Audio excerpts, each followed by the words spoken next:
Às vezes é uma dor de cabeça persistente. Às vezes é dificuldade de pegar no sono, ou pior, acordar no meio da madrugada e não conseguir dormir mais. Ou ainda acordar antes do despertador, com aquela sensação de que você não dormiu nada.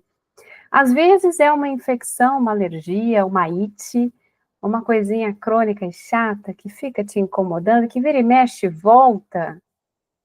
Esses são alguns dos sintomas que a gente manifesta fisicamente e que muitas vezes, se não todas, estão refletindo questões energéticas e emocionais. Faz sentido para você? Então fica comigo, porque esse é o tema do episódio de hoje.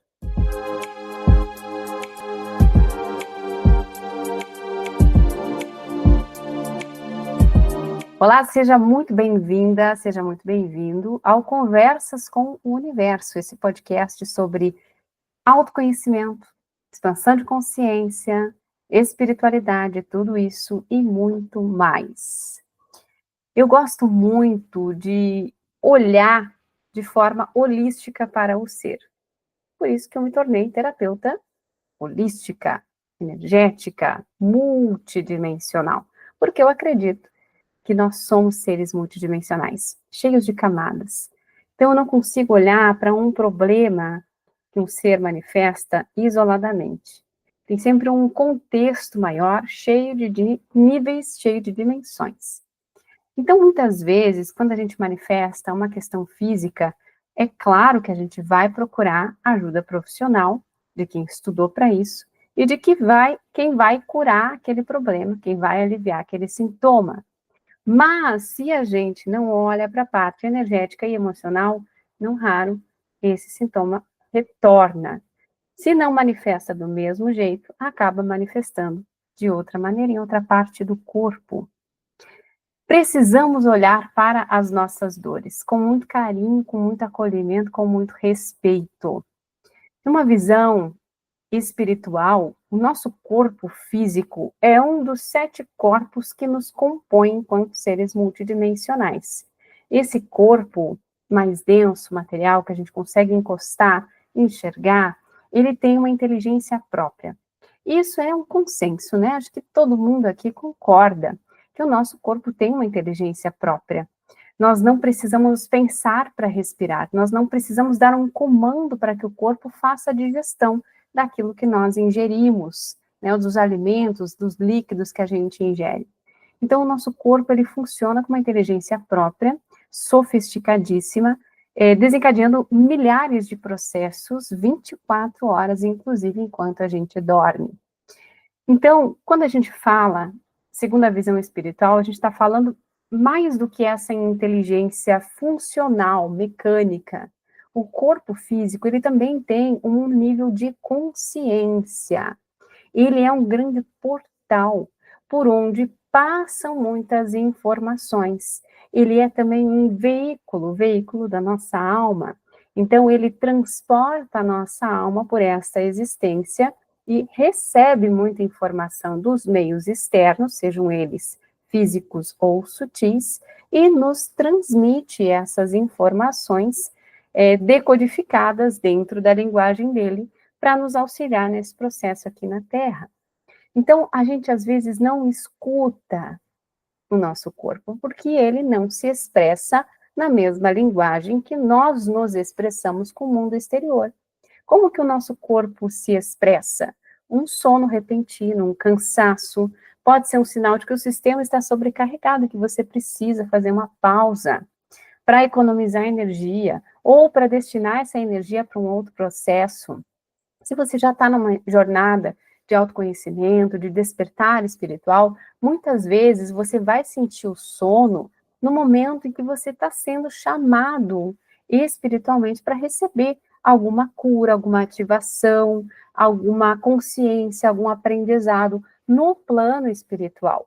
Quando o seu corpo descansa, sua alma se desdobra e viaja para continuar a sua experiência, ainda conectada a esse corpo. Então, escute as comunicações do seu corpo. Ele se comunica com você o tempo inteiro. Então, a dor, principalmente essas dores agudas, esses sintomas que se repetem, eles estão comunicando um desajuste interno que está precisando do seu olhar, do seu carinho, do seu amor. Então, quando eu digo no título desse episódio, precisamos olhar para as nossas dores, é sobre isso também, né? Num nível bem mais superficial, né? A gente precisa olhar para a comunicação do nosso corpo, que é a manifestação mais fácil de ser identificada. Então, tô com uma dor nas costas, qual o peso que você está sustentando que você não queria segurar? Ou que talvez esteja sendo muito pesado para você? Essa linguagem do corpo, ela não é muito difícil da gente desvendar. Ela é autoexplicável. Então, eu tô com um problema na visão, eu tô com uma alergia na pálpebra que eu não consigo abrir o olho, eu tô com uma conjuntivite, o que eu não tô querendo olhar? O que eu não tô querendo aceitar? Qual é a verdade que eu não tô querendo encarar? Tô com uma dor de garganta, tô com minha voz falhando, o que eu não pude falar que eu queria ter falado e ficou trancado? Ou o que eu simplesmente não quero falar, não quero me posicionar, não quero me manifestar, e aí o meu corpo cala para me proteger. Estômago, o que está difícil de digerir? Intestino, da mesma forma, o intestino fala mais de eliminação, né? Então, o que eu não estou conseguindo eliminar? Qual ciclo eu não estou conseguindo encerrar? Que padrão que eu não estou conseguindo quebrar? Então, percebe que é relativamente fácil da gente decifrar essa linguagem. Tem duas autoras que eu indico sempre, que é a Cristina Cairo e a Louise Hay, que falam da, do, do, da causa emocional dos nossos problemas físicos, né? A Cristina Cairo, inclusive, tem livros publicados com esse nome, Linguagem do Corpo. Tem também os livros Metafísica da Saúde, do Gasparetto, que também são muito bons, e eles conversam entre si, né?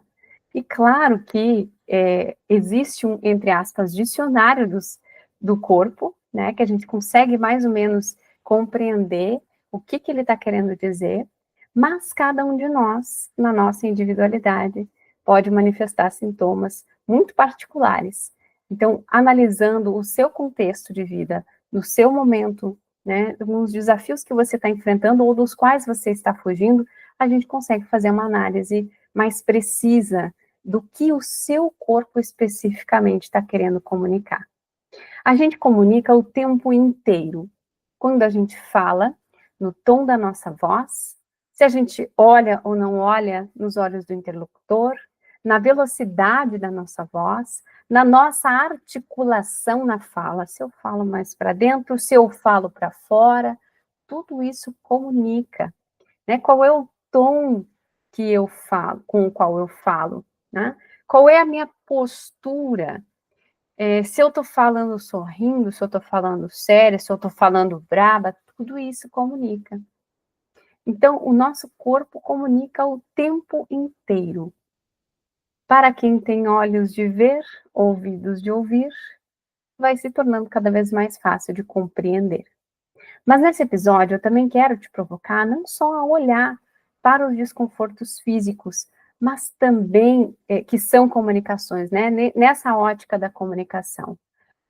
Assim como doenças mais graves também sempre tem um fundo emocional, né? O corpo vai soltando pílulas, alertas, sinais para que você olhe para algumas questões que estão desajustadas, desequilibradas internamente no plano emocional, mental e espiritual, e caso você não consiga compreender ou ignore, consciente ou inconscientemente, ele vai aumentando gradativamente a intensidade dos seus sinais. Então, aquela dorzinha chata começa a ficar mais persistente, começa a aumentar de intensidade e pode, inclusive, evoluir para uma doença caso você não olhe para isso, né? Claro, isso é uma visão espiritual. Todos os espiritualistas com os quais você conversar, seja qual a sua vertente, vão concordar nesse aspecto, né? Tudo que a gente está em desequilíbrio nesses corpos sutis, que são o campo das emoções, o campo dos nossos pensamentos, o campo da nossa energia, do nosso espírito, tudo que está ali desalinhado, desarmônico, que está afastando você da sua verdade, daquilo que faz bem para você, vai acabar com um efeito cascata reverberando e manifestando no corpo físico. Mas quando eu falo de olhar para as nossas dores, temos camadas mais profundas também, muito mais profundas, porque nós temos um instrumento, que eu falei, né, no último episódio, que é a mente do ego, que se alimenta de dor. E aí, às vezes, fica muito difícil a gente reconhecer as nossas dores, porque a mente do ego, faz questão que a gente continue sofrendo, faz questão que a gente continue nutrindo essa dor, porque a mente do ego se alimenta do nosso sofrimento. Então, como a minha mente vai permitir que eu acesse a raiz de uma dor? Como que ela vai permitir que eu enxergue, reconheça, nomeie e depois eu elabore estratégias para superar essa dor ou para conviver com essa dor, porque às vezes tem dores que a gente nunca vai conseguir superar por inteiro. Elas vão ficar ali. Elas vão ficar ali no background, vai ter algumas situações que vão ser gatilho, que vão fazer elas emergirem, mas a gente vai, ao longo do tempo, nos munindo de recursos emocionais para lidar com essas dores que ficam, essas dores que nos acompanham, que são as dores dos traumas, de acontecimentos, de eventos muito dolorosos, de grandes perdas, de grandes desconexões. Então, são dores que às vezes é muito difícil a gente dizer: olha, hoje eu consigo falar sobre isso e não chorar. Olha, hoje eu consigo olhar para isso e não me desorganizar. Tem dores que vão, aos pouquinhos, interferindo menos, né? Mas a primeira coisa que a gente faz para aprender a lidar com elas é reconhecer que elas existem. Então, por isso que eu trouxe a questão da mente do ego, né? E eu pretendo aprofundar cada vez mais esse assunto, né? Porque a gente precisa estar ciente de que nós temos esse mecanismo interno que nos protege. Não é um vilão, né? Ele está trabalhando a nosso favor, mas com as limitações dele e lutando pela sua própria sobrevivência. Então, a mente do ego, ela vai resistir, ela vai sempre oferecer obstáculos a você acessar níveis mais profundos da sua dor, justamente porque essa mente do ego está lutando pela sua sobrevivência. É por isso que eu bato tanto na tecla da egrégora. O que é uma egrégora? É um grupo de pessoas, encarnadas ou não, ou um grupo misto, né? Um grupo de seres reunidos com o mesmo objetivo, que são grupos, né, voltados à expansão, à cura, a despertar espiritual, à ascensão espiritual. Então, são pessoas reunidas para um bem maior. Então, os pilares dessa estrutura que se forma quando a gente cria uma egrégora é como os pilares de um prédio, né? Os pilares de sustentação de um prédio. Então, quando a gente cria uma egrégora, a gente cria uma estrutura energética que ela não pode ser tocada com as nossas mãos, não é vista com os nossos olhos, mas ela existe no plano espiritual, por meio da nossa intenção amorosa. Então, quando a gente cria uma egrégora, ou quando a gente passa a integrar uma egrégora, a gente se fortalece, a gente consegue ir além da limitação da mente, do ego, porque sozinhos nós não temos recurso suficiente para dar conta de tamanha resistência. Porque quando a gente inicia esse processo de autoconhecimento, a gente diz assim, eu quero melhorar, né? Eu quero superar essa dor, eu quero superar essa limitação, eu já sei que eu tenho uma crença limitante, eu quero superar isso, né? Porque eu preciso atrair relacionamentos mais saudáveis, eu preciso me relacionar de uma forma melhor com o dinheiro, eu preciso melhorar minha saúde, eu preciso encontrar um trabalho mais tranquilo, mais saudável para mim, que faça mais sentido para mim. Então, a gente tem uma disposição genuína em expandir, em qualificar a nossa vida. Mas enquanto a gente está refém da mente do ego, a gente não consegue sair desse estágio de sei que tem algo que pode melhorar, quero melhorar, mas não consigo avançar. Porque a mente do ego vai estar sempre nos trazendo para o mesmo lugar. Ela entende que é mais seguro permanecer onde se está. Sabe aquele velho e bom em time que está ganhando, a gente não mexe? Porque a mente do ego não consegue fazer esse julgamento de que o time não está ganhando. Você não está bem, você não está satisfeito com o resultado que esse time está entregando. Né? Então, para a mente do ego, do jeito que está, tá bom. Para que a gente vai mexer?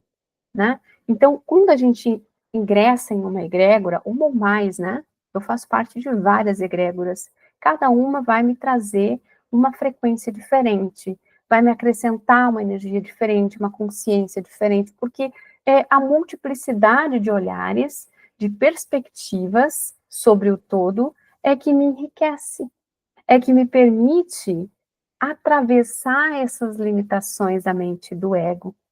Então, quando eu faço parte de uma egrégora, eu tenho várias maneiras de expandir. Dependendo da egrégora, se for uma egrégora espiritual energética, porque pode ser um grupo de apoio, um grupo de estudos, né, um grupo social, tudo isso são egrégoras, né? Mas quando a gente participa de uma egrégora que tem essa finalidade de expansão espiritual, expansão de consciência, de fortalecimento energético, só o fato da gente ingressar nessa egrégora, a gente já começa a receber a força dessa egrégora, né? O empoderamento. A gente começa a receber clarezas, a gente começa a receber aquelas fichas caindo, né? A gente começa a receber energia dessa egrégora, a gente faz parte desse pilar, a gente entra num círculo. Então é muito rico fazer parte de uma egrégora espiritual, que pode ou não ser religiosa. Eu não estou falando aqui de egrégoras religiosas, com todo respeito a toda e qualquer religião, eu faço parte de egrégoras espirituais com espiritualidade livre, digamos assim, né? Acreditamos em Deus, numa fonte criadora, uma inteligência maior, mas sem esse viés religioso, né? Mais aberto e conectado com o coração. Né? Então, o amor incondicional, sem condições. É nesse tom que eu gosto de trabalhar, né? Então, quando a gente participa de uma egrégora espiritual, esse é o primeiro benefício. A gente recebe a luz, a energia, a consciência dessa estrutura etérica. É muito enriquecedor também, porque como são pessoas que também estão buscando a transposição desses limites e obstáculos internos, são pessoas que muitas vezes já passaram por caminhos que nós ainda estamos iniciando. Então, são pessoas que podem realmente contribuir e dar algumas sugestões, né? Nunca como imposição, porque cada um de nós tem um livre-arbítrio e vai avançar dentro da sua capacidade, do seu merecimento e da sua coragem.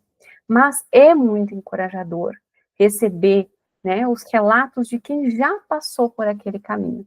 Não significa que alguém que está muito avançado, que é melhor que você, às vezes só tem algum caminho que aquela pessoa já passou, enquanto tem outros que você já atravessou e ela ainda não. Então, essa troca, ela é muito rica, é muito engrandecedora.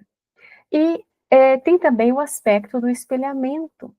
Quando eu faço parte de uma egrégora espiritual, energética, né, voltada para esse movimento de expansão, eu consigo me enxergar no relato do outro. Então, outro integrante dessa egrégora traz para o grupo um desafio, uma situação, uma percepção, uma tomada de consciência, o relato de um caminho que percorreu, porque quando a gente fala, a gente se escuta, isso é muito curador, por isso que o processo terapêutico é tão rico, né? Às vezes só da gente falar, a gente consegue organizar internamente as coisas e encontrar um norte. Então, quando a gente fala em grupo, a gente não só se escuta, mas a gente também recebe a contribuição de quem já trilhou aquele caminho, quem já passou por esse estágio, e a gente também é contribuição com o outro. Então, eu que ainda estou na inconsciência de algum aspecto meu, que ainda não entendi por que determinadas situações se repetem e eu não consigo superá-las, ao escutar o relato de alguém que é semelhante à minha vida, à minha vivência, Tenho a tomada de consciência, tenho a virada de chave. Pelo espelhamento. Eu sozinha não consigo fazer esse movimento de identificação, mas quando eu escuto outra pessoa contando a sua história e faço o paralelo entre as nossas vivências, eu consigo compreender por que as coisas são como são, na minha experiência. Então, é muito curador, é muito potente fazer parte de uma egrégora. E tem o aspecto também do encorajamento, né, do empoderamento. Então, é muito bom a gente fazer parte dessa egrégora, porque esse processo de expansão espiritual e de consciência é um processo com muitos altos e baixos, não é um processo linear. A jornada do autoconhecimento não é um processo linear. Então, tem muitos altos e baixos. Tem momentos que a gente consegue superar, tem momentos que a gente parece que voltou para estaca zero. Então, se eu não tenho alguém de fora para contrariar o discurso da mente do ego, a minha tendência é paralisar e ficar na suposta estaca zero.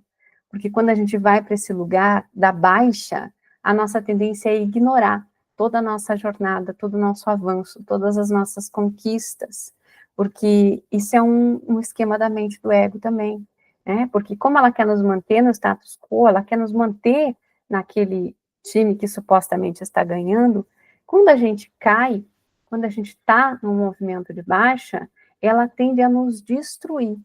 E ela vem com tudo, com um discursinho pronto, ela estava só esperando aquele momento que você escorregaria para convencer você a voltar para o lugar conhecido.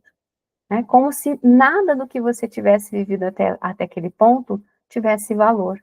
Então, é muito importante ter quem olhe de fora com neutralidade e diga para você, mas veja bem, você venceu aqui, você venceu ali, você superou acolá, veja quantas coisas você já conseguiu. Não é porque você caiu agora que você parou ou retrocedeu. A queda, a baixa, faz parte da jornada.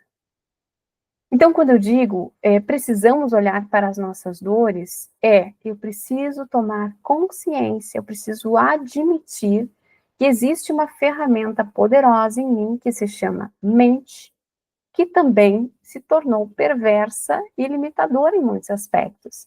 Então, eu preciso recuperar o meu poder a partir da consciência de que isso existe e me munir de recursos emocionais para conseguir lidar com essa limitação autoimposta. E eu não vou conseguir fazer isso sozinha, eu não vou caminhar linearmente, né, numa rota perfeita, sem retrocessos e sem quedas, porque essa mente ela vai continuar ali para sempre. Assim como aquelas dores que eu disse que permanecem, às vezes uma vida inteira, a mente vai continuar, a gente não tem como se dissociar dela, até porque ela nos ajuda em muitos aspectos, né? Então é uma questão de administração, da gente recuperar o nosso poder e da gente se permitir fazer parte de uma egrégora, porque o contato com o outro é muito curador, o contato com o outro é muito nutritivo.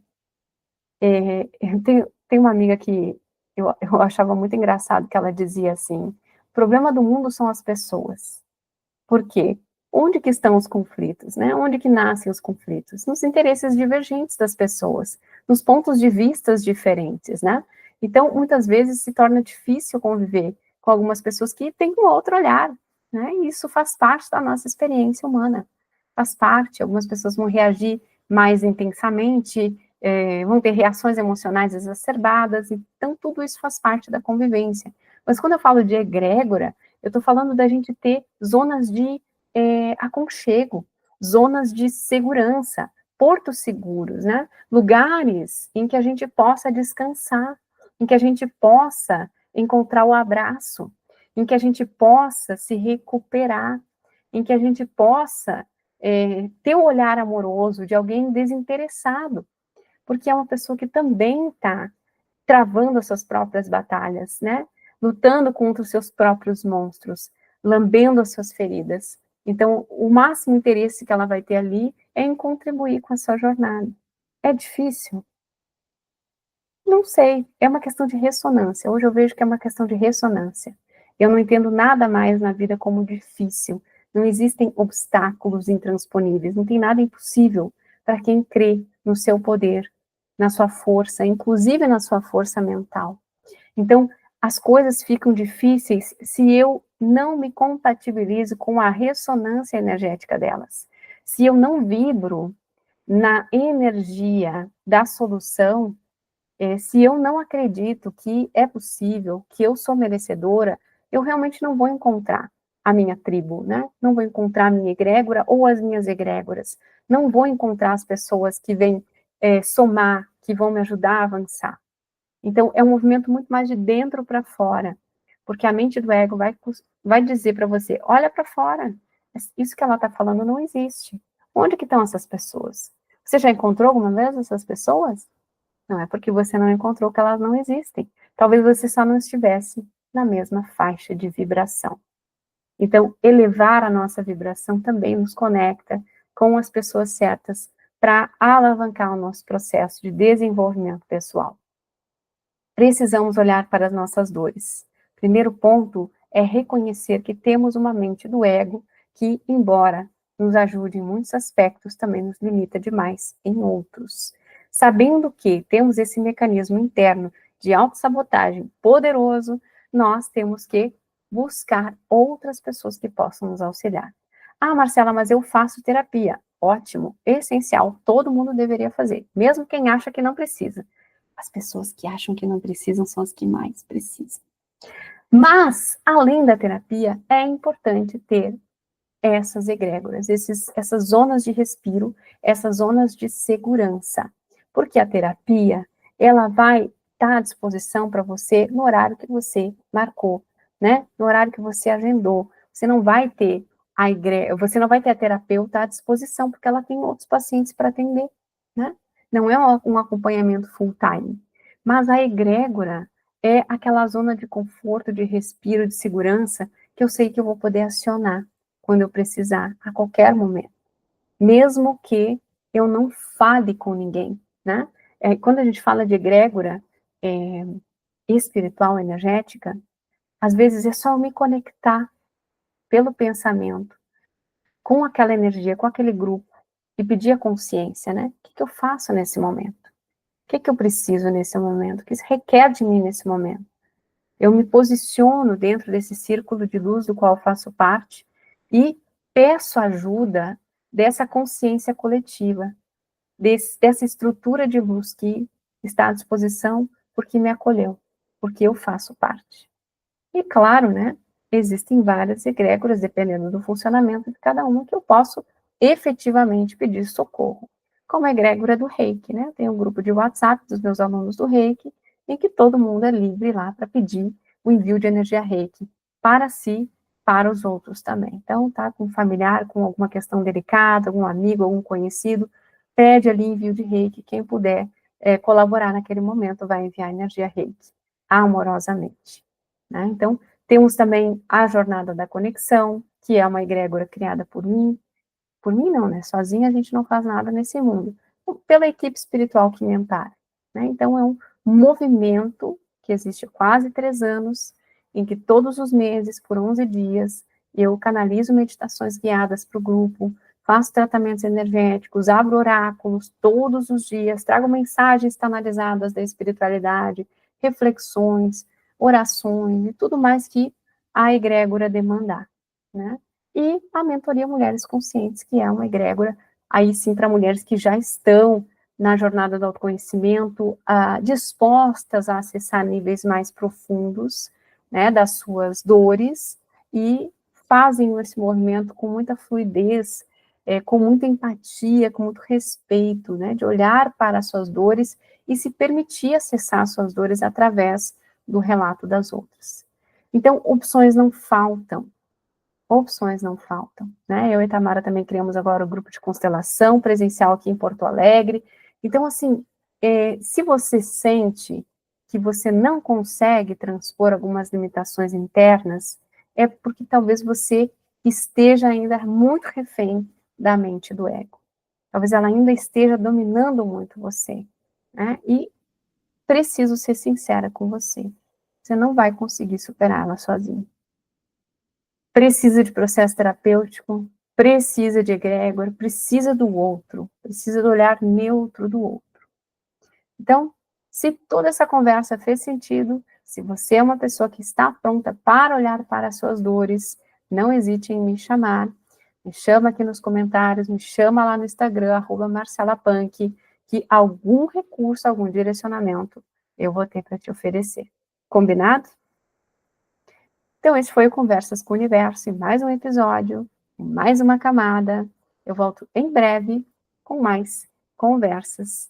Eu, você e o universo. Até mais.